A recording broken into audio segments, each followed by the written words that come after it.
Welcome to Night Crime Stories. Tonight, we examine the case of Ted Bundy, the charming law student who became America's most notorious serial killer.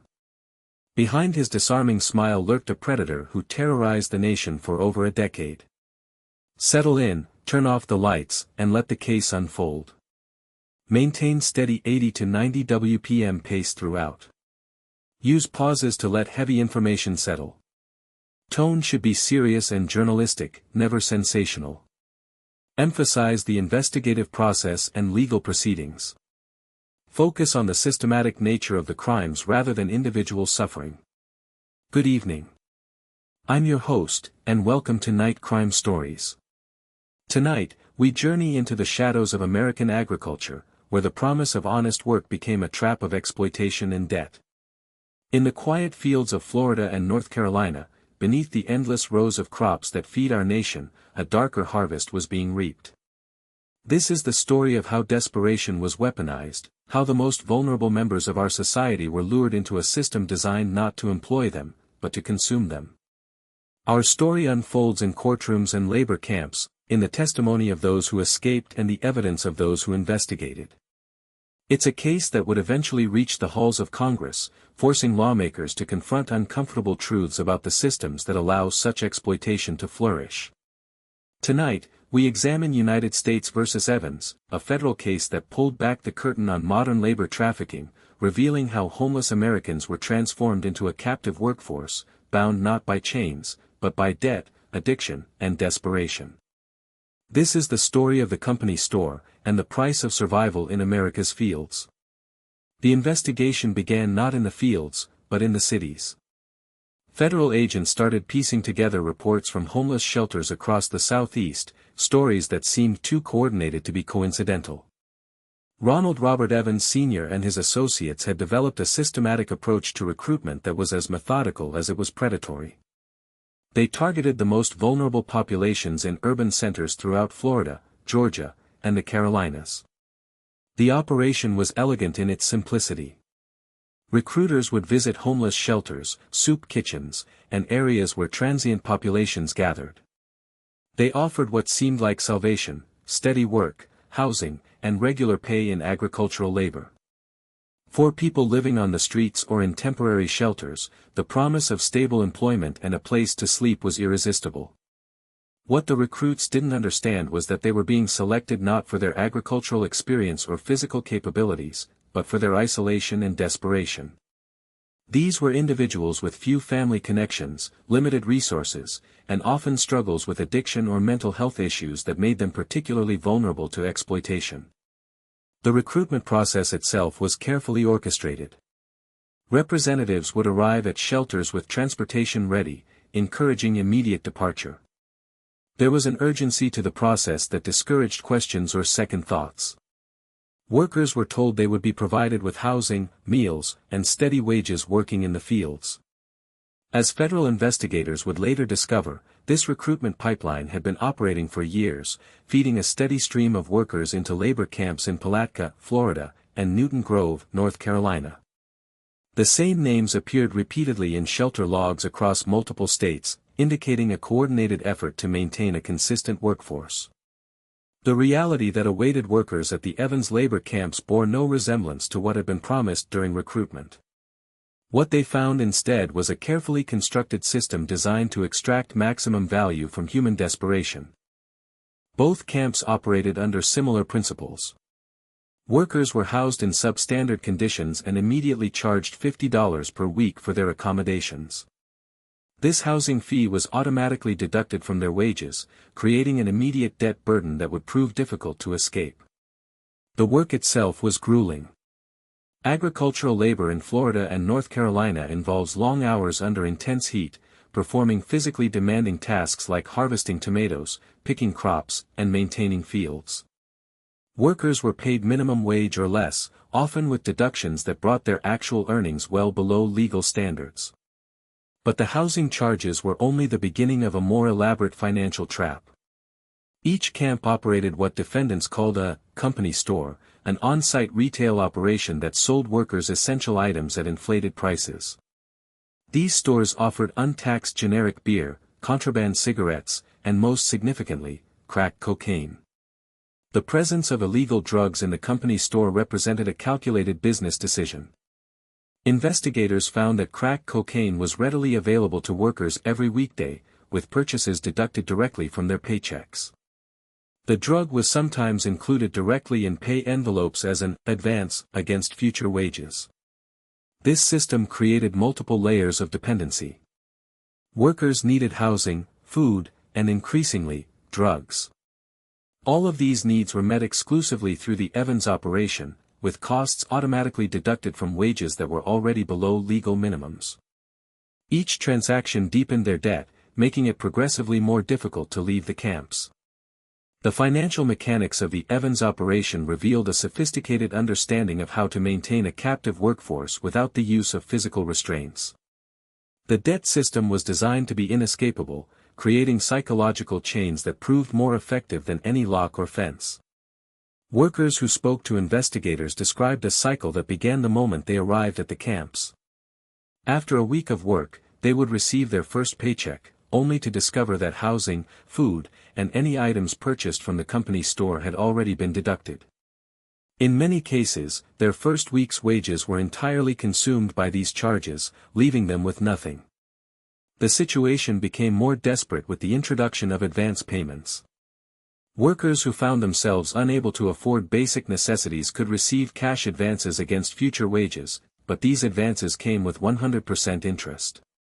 A $20 advance would require $40 to be deducted from the next paycheck. For workers struggling with addiction, the availability of crack cocaine created an additional layer of dependency. The drugs were readily available, with costs added to their ever-growing debt. Federal investigators noted that this wasn't merely exploitation of existing addiction, but active encouragement of drug dependency as a means of worker control. Attempts to leave the camps were discouraged through the debt system itself. Workers who owed money were told they couldn't leave until their debts were paid, but the structure of the charges made it virtually impossible to pay off existing debt while avoiding new charges for housing and food. The exploitation of workers represented only one aspect of the criminal enterprise uncovered by federal investigators. Ronald Evans Sr. and his associates also engaged in serious environmental crimes that contaminated local water systems and violated federal environmental protection laws. Cow Creek is a tributary of the St. Johns River, part of Florida's larger watershed system. The illegal dumping of untreated human waste created serious contamination that affected not only the immediate area but potentially downstream communities that relied on these water sources. Environmental investigators documented clear violations of the Clean Water Act, federal legislation designed to protect the nation's water resources from exactly this type of contamination. The illegal dumping wasn't an occasional occurrence but a systematic practice designed to avoid the costs of proper waste disposal. The environmental crimes revealed the complete disregard Evans and his associates had for any laws or regulations that might reduce their profits. Just as they exploited workers by avoiding fair wage payments and safe housing standards, they exploited natural resources by avoiding proper environmental safeguards. This pattern of regulatory avoidance would prove significant in the federal investigation, demonstrating that the Evans operation wasn't simply taking advantage of vulnerable workers, but was operating outside legal frameworks across multiple areas of law. The environmental charges would add substantial weight to the eventual federal prosecution. Federal prosecutors discovered that the Evans operation hadn't emerged overnight, but had been developing and refining its exploitative practices over nearly 2 decades. Records revealed a pattern of regulatory violations and inadequate responses that allowed the operation to continue and expand. The first documented investigation of Evans occurred in 1988, when the Department of Labor cited him for failing to register as a farm labor contractor and transporting workers without proper vehicle insurance. The fine was minimal, just $1,350, hardly a deterrent for someone generating significant income from labor contracting. In 1992, the Department of Labor again investigated the Newton Grove, North Carolina camp.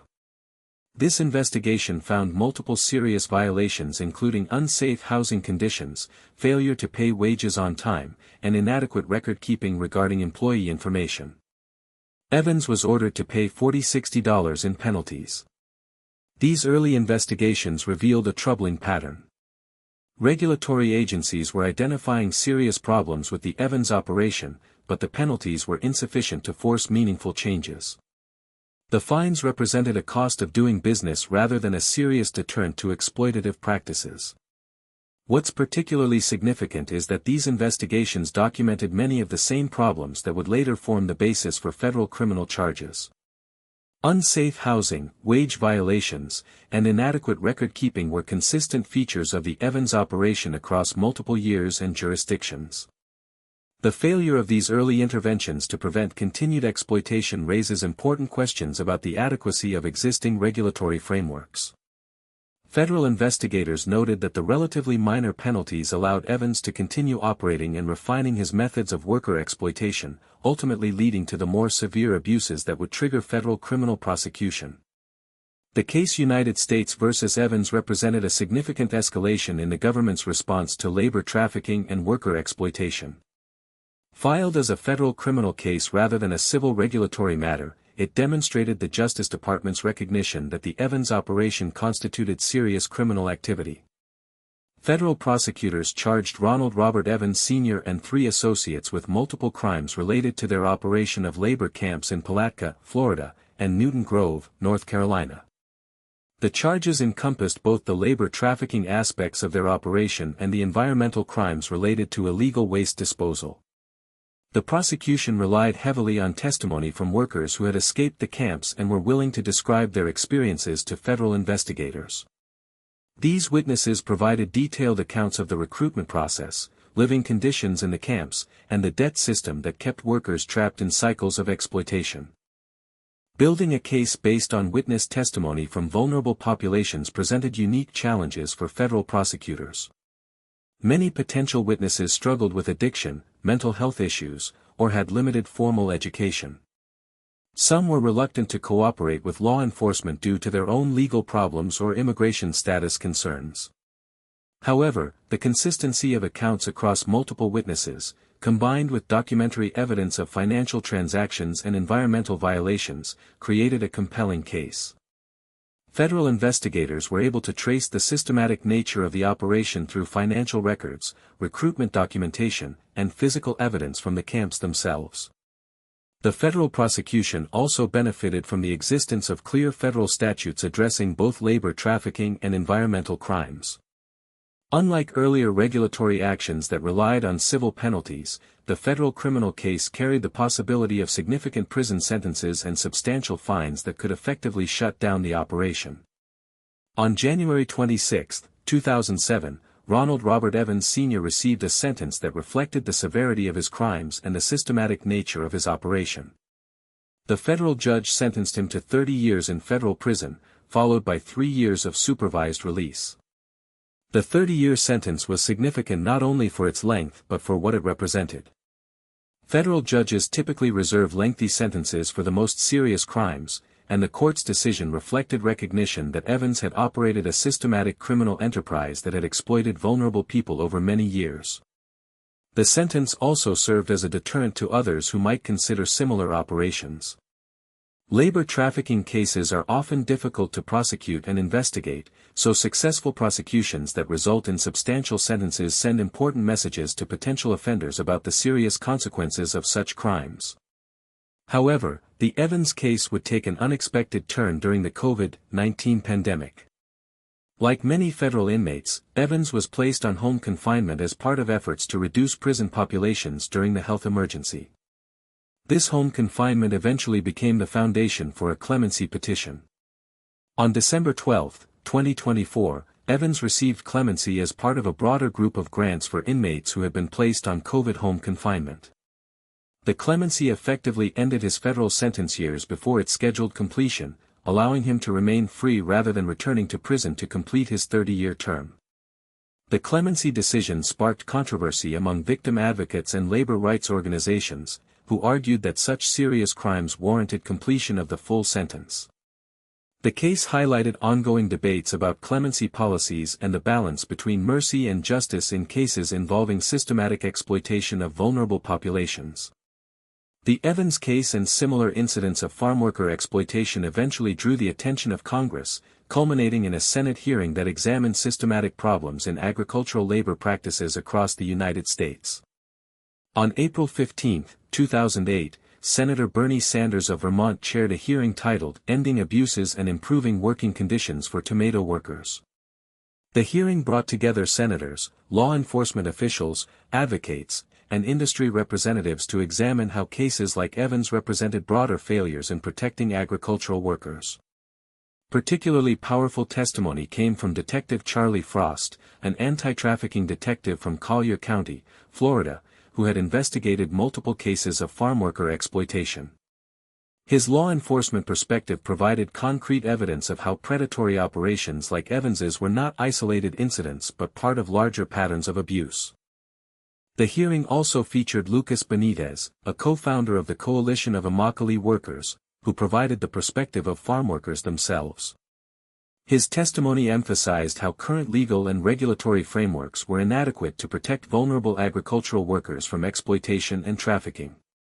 Industry representatives, including executives from the Florida Tomato Growers Exchange, also testified, providing the agricultural industry's perspective on labor practices and potential reforms. The hearing created a forum for examining how legitimate agricultural businesses could be distinguished from criminal operations like the Evans camps. The congressional attention helped elevate farmworker protection from a niche policy issue to a matter of national concern, leading to increased scrutiny of agricultural labor practices and stronger enforcement of existing labor trafficking laws. The Evans case reveals how easily desperation can be weaponized, how systems designed to help the vulnerable can become pipelines for their exploitation. In the fields of Florida and North Carolina, the promise of honest work became a trap that ensnared the most defenseless members of our society. The 30-year federal sentence reflected the severity of these crimes, yet questions remain about whether our systems truly protect those who need protection most. The eventual clemency granted to Evans continues to spark debate about justice, mercy, and the value we place on the lives of society's most vulnerable members. As you rest tonight, remember that justice is not a destination but a continuous journey, requiring vigilance from all of us to ensure that desperation is never again mistaken for an opportunity, and that the promise of honest work never becomes a prison of debt and dependency. Thank you for joining me tonight on Night Crime Stories. Until next time, sleep well, and remember that even in the darkest corners of our society, the light of justice can still shine through. If you're still awake after that, subscribe, leave a like, and drop a comment. Which case should we cover next?